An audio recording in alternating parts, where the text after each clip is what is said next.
So from men's quads to women's quads, and this is junior women's quads, really exciting event. I love the Diamond Jubilee. It's one of my favourite introductions of events in the last 10 years. And on the right-hand side of your picture, Shiplake College B. This is their second crew in the event versus St Edward's School. And a little bit more steering coming again from the buck station here, Catherine.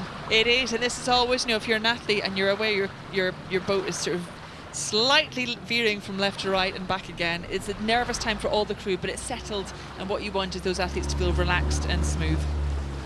So they're moving back on station. They are flirting with the booms ever so slightly, and my gut, if I was in that Shiplake crew, would be through the floor right now. But I think St Edward's quite far over into their water, it seems. Yeah, it's hard to tell from this angle, but it does feel St Edward's moved to the middle, and it's forced Shiplake a bit. As you said, that's not a flirtatious enjoyment you would have right there. That's something that when you're that close to the booms, there is tension. The shoulders lift a little bit, the heart rate goes a bit more than it needs to, but they've settled back in the centre, and hopefully we'll get a straight course from now on. So that was the start of this race. We're now just past Fawley, past that Fawley timing marker, and it's still St Edward's School leading this race. St Edward's, we talked about them earlier in the junior men's eights.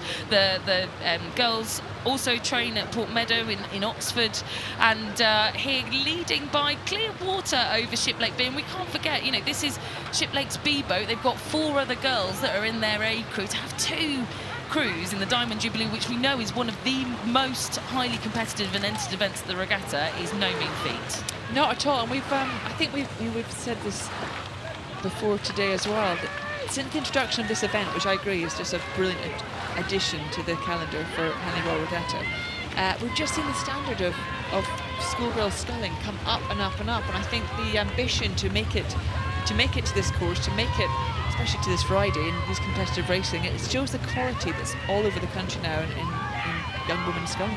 And it has just built junior women's sculling up so much. I absolutely am a believer of build it and they will come, right? When the Diamond Jubilee started back in 2012, it was quite a small event, and it has grown and it has grown, and now it's bigger than the Fawley in most instances. And the medals that we're getting at the junior women's events at the World Championships, and producing scullers that move through into the Olympic Games and the World Champs at senior level, I think Henley Royal Regatta has a lot of responsibility because of this event. Yeah, and I think that's why the new events, the other women's events we've seen coming in this year, it really helps to build across the whole of the rowing calendar, just that ambition and that desire. When you've got an incredible target to aim for, like making it to Henley, then suddenly we're seeing clubs, we're seeing schools putting more and more interest and effort into these events. And I think it's something that Henley should be very proud of.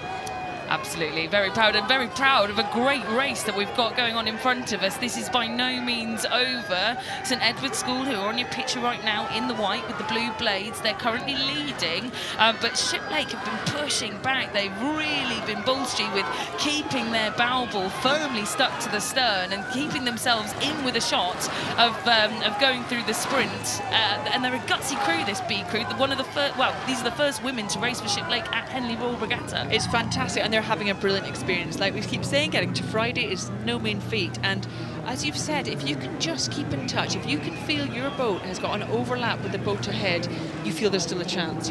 Once they break, once they make a little bit of clear water, it's much harder to close down. But what it does is it keeps that pressure on St Edward's. They cannot relax because that Shiplake boat is too close.